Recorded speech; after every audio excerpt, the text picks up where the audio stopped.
We're going to go over what comes with the Wi-Fix WG1608D-M router. This is a Gigabit Ethernet router and has an M.2 cellular modem connector inside, as well as both M.2 as well as a mini PCIe cellular modem connector inside the interface. The interfaces inside cannot be used at the same time. It can either use the M.2 or the mini PCIe, but it has both, and they both work.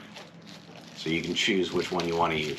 Now the 1608 router that you're going to get looks just like this. It comes with 4 antenna connectors for cellular. 1, 2, 3, and 4.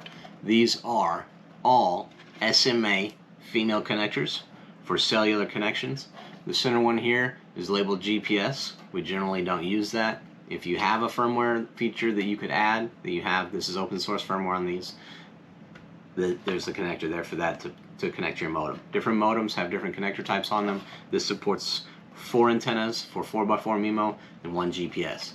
If you notice on the end here, we also have 2 SMA type connectors. These are called RP SMA antenna connectors. These are for Wi-Fi. These are dual band Wi-Fi connections. This router supports dual band Wi-Fi duplexed into one connector.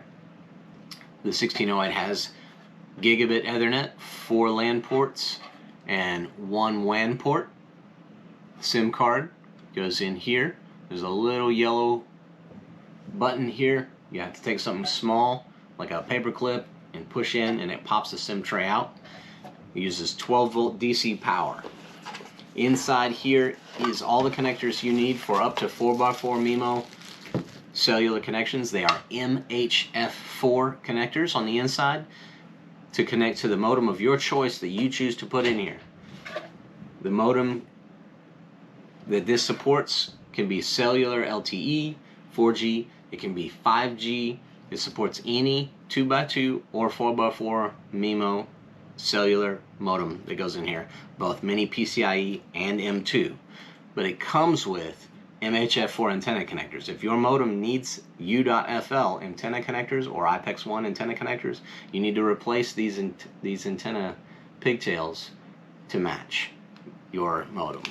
It uses 12-volt DC power to power the router. It comes with a 110-volt wall outlet power adapter. This is a 2.5 amp power adapter. It's good for most cellular modems between category 12 and category 16 and lower. If you're going to use a category 16, category 18, or any 5G category 20 LTE modems, you're going to want to use 4 amp or higher power supplies. Comes with a 2.5 amp. It also comes with a SIM card adapter set. It comes with all the antennas that you need for 700 to 2700 megahertz 4G cellular antennas. They also work for 5G. It's the same frequencies, same antennas.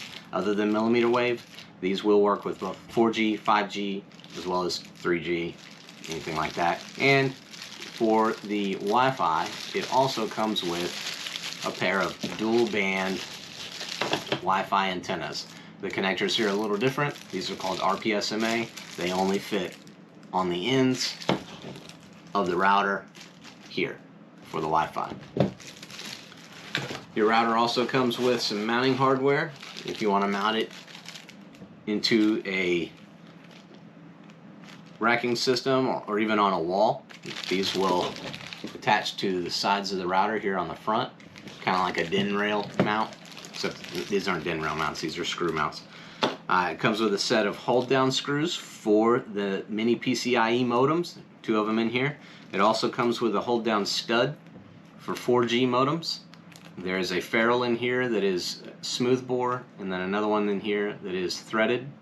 These are installed in the router board for 4G modems. For 5G modems, there's already a stud permanently mounted inside on the router board.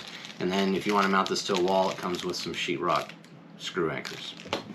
The last thing that it comes with is a Category 5 Ethernet cable for hooking up to your computer so that you can do your setup configurations if you don't already have one. Category 5, nothing special, good enough for setting up things with your computer. WG1608D-M, D-M for dual modem.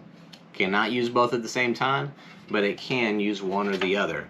Mini PCIe or M2, but it can also use the USB port, USB 3.0 port on the front of the router for tethering another modem or hotspot. The Wi-Fix WG1608D-M router comes with all you need to get hooked up. All you got to do is choose a modem, pop your modem in there, set up a couple settings, and you're good to go.